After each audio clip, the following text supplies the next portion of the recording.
Today is Indigenous Peoples Day, recognizing not only the accomplishments and achievements of Native people across the country, but also the hardships that they face. All October, Billings Public Library is hosting a social awareness series focusing on the missing and murdered Indigenous peoples crisis. Ren Wadsworth tells us how they're creating a space for growth through dialogue. Asking questions about uncomfortable topics can be hard to do, but tonight, one local community advocate hosted a space at the library for open discussions to help people better understand their Native neighbors. The Billings Public Library hosted a discussion for the Magic City, taking a closer look at the city of Billings and its relationship with missing and murdered Indigenous people.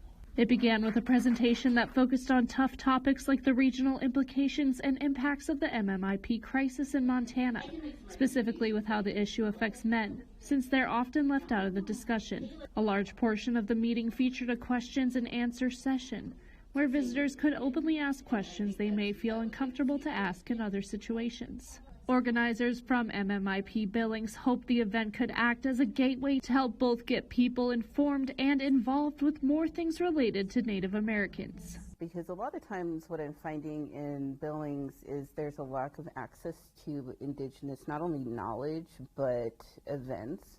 People are intimidated by participating in them a lot of times. And part of that is because they don't know how to participate in them. So part of the reason why I create a lot of these events in Billings, Montana, is to invite non-natives to them so they can learn the culture, they can meet Indigenous peoples in the ways that, you know, we're comfortable, which is not only events that are tailored specifically to our needs, but that represent us in a more, I want to say, well-rounded way.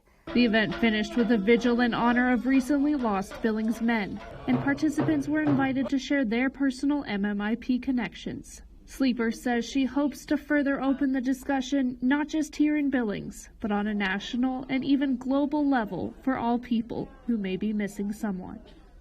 A full recording of today's discussion will be available on the library's website for others to watch, learn, and get answers to questions they may have themselves. Ren Wadsworth, Nonstop Local. All right, Ren, thank you very much.